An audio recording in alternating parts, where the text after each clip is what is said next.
Good morning. We are just arrived here at Fort Davis National Historic Site. So it'll be kind of interesting to check out all the buildings, but we saw something right here before we go in and check out whatever they have inside and get a brochure so we can figure out what we're looking at, which we are wont to do. Saw this little wiki up type thing. So let's take a look. This is a representative of the Apache lodges that they called wiki-ups. Signs report they were generally made of willow and sotol. This is a larger one. Probably the chief would have had one like this where people could stand up inside with a hole in the middle for the smoke to get out. But for the most part, they were about as tall as you could sit down inside. So they weren't like really high up in the air. So the fort here was not established really for any particular fighting purpose. It was actually established to protect the people on the San Antonio El Paso Road, and it was established in 1854. Federal troops left in 1861, where the Confederates took it over, and then in 1867 federal troops returned until 1891 when it was deactivated. So Washington Sewell was the one who founded this fort with the 8 U.S. infantry back in 1854.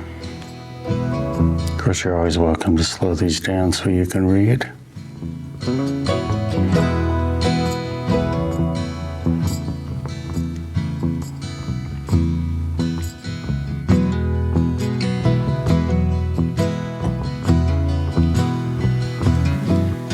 See, back then they were still using the old single-shot pistols.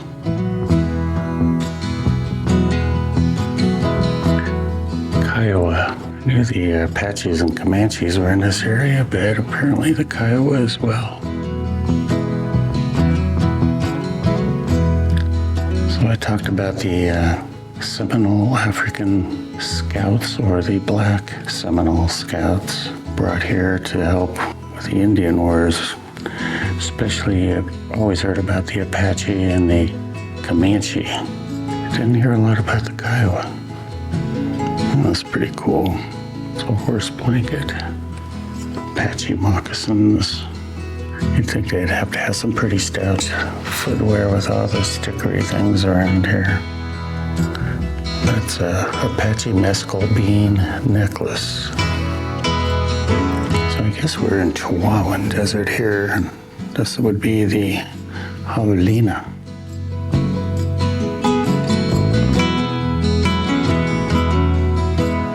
And I suppose these would be buffalo soldiers. Yeah, so in 1861 to 62, the Confederates were here, and then in 1867, the Feds came back.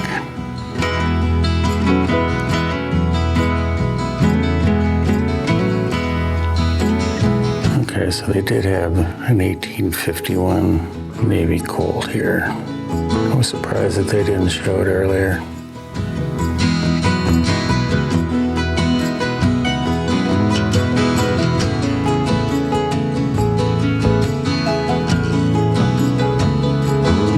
Okay, here's the Buffalo Soldiers Barracks.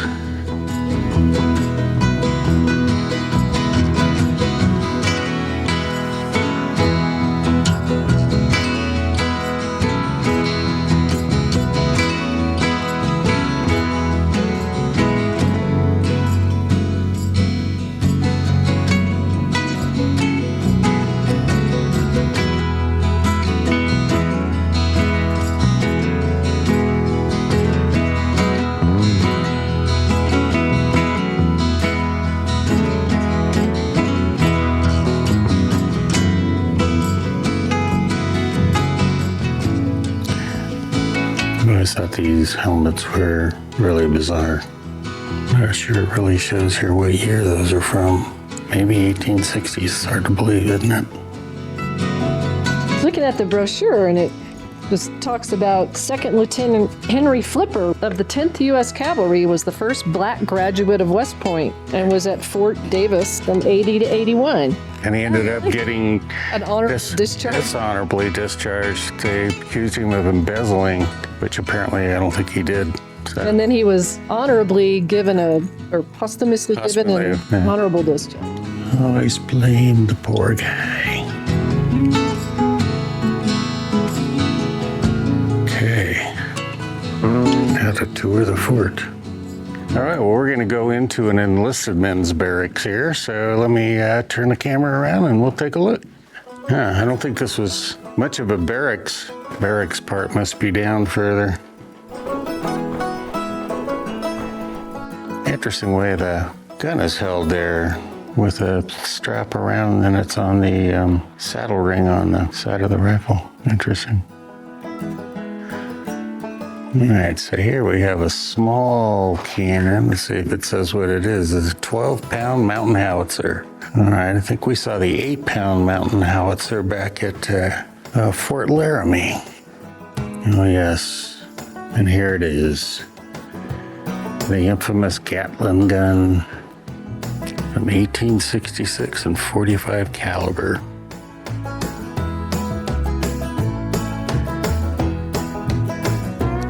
Apparently the carriage behind it is from 1874. And they're referring to this here as the squad room, where 26 men would have slept and lived and rested. Kind of interesting how the guns are all mounted in a circle in the middle of the room. And then coming out of those barracks, or the squad room as they called it, we have this map here, the entire location. Now we do have some buildings to go to across the way, so we'll be headed there. And there's some absolutely gorgeous buildings that apparently aren't open. But here we have the old kitchen and mess hall. So here around the perimeter, you can see they're restoring a building over here. A couple of others. These are not open out here, so we're not going to be going out to those. Those were officers' quarters, those two-story buildings I'm going to be showing you here, the one here on the right, and then as we come around here to the left side of the screen.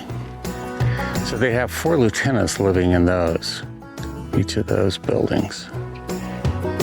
Here's the ruins of the old commissary, or I guess I could call it the foundation. But apparently there's wild horses running around here somewhere. We haven't seen any actually, but I guess they run around in the hills around here. But we're gonna walk out and like I said, there's a few more buildings for us to take a look at and maybe some of these other ruins if we can see them. So we'll see when we get there.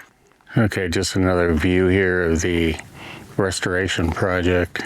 And apparently this is another enlisted men's barrack from 84 to 88. So they had some pretty interesting changes, I guess, over the years. Because I think some of those other barracks we saw were 88 to 91.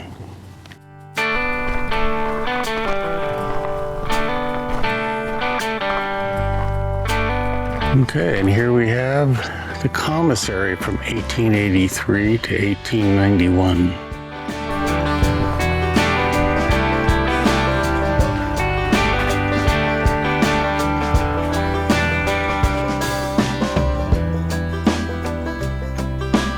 Roll-top desk, commissary sergeant's office.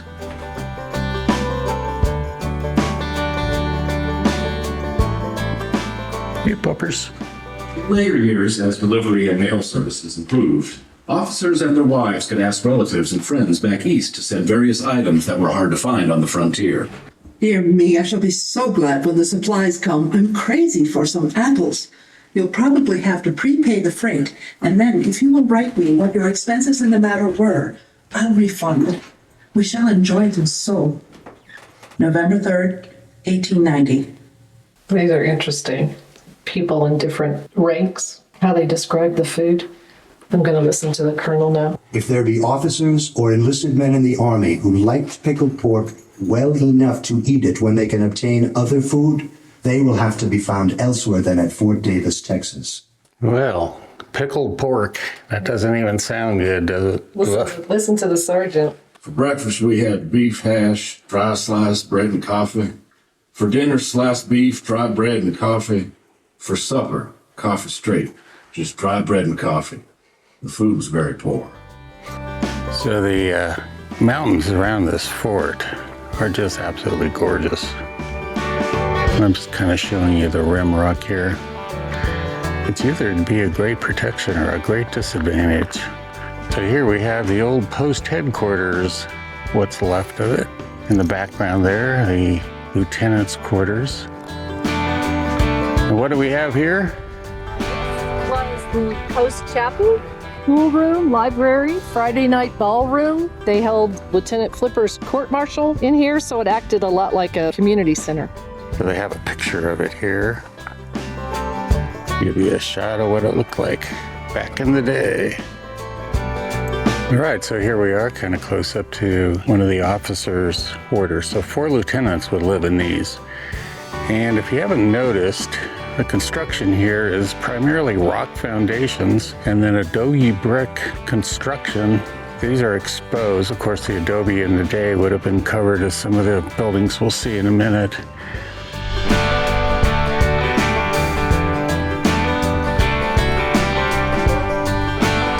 Now we are up here and we can't really see too much. Some scaffolding.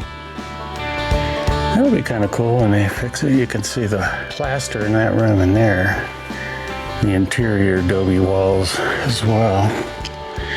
Yeah, and you can see the plaster here and protecting the adobe itself.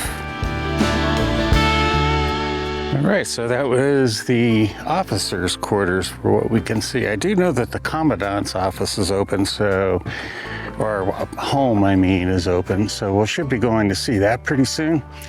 But this building apparently was a double officer's quarter. So maybe it was, yes, you can see it's probably only 1 story. So I guess each of them had like half of a side or half of a floor is their own. But just look at these incredible rocks above. What a beautiful thing to wake up to every day. You can see a little graffiti here on this lieutenant's house. It almost looks like there could have been a 2nd floor.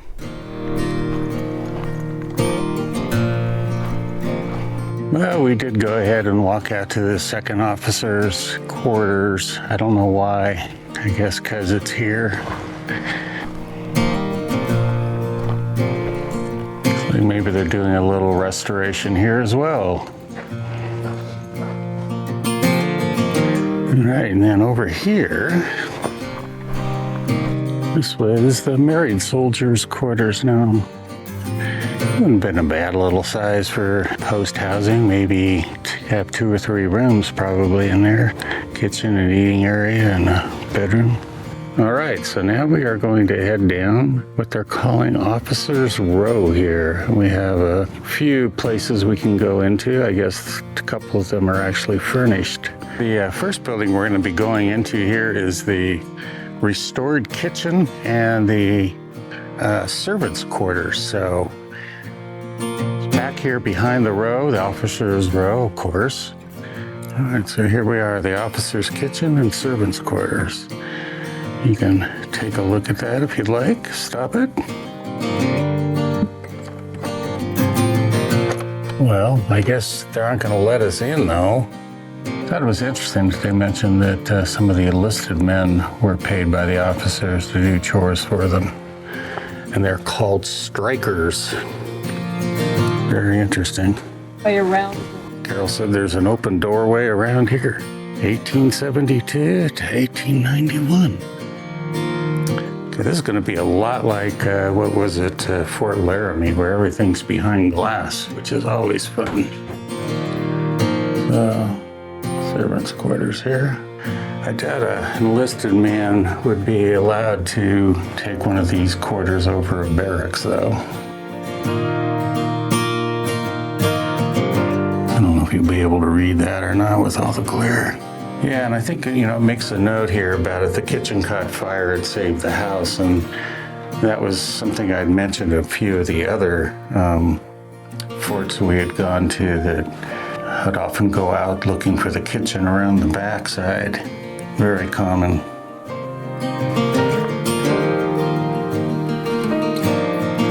This looks like some kind of Star Wars creature, doesn't it?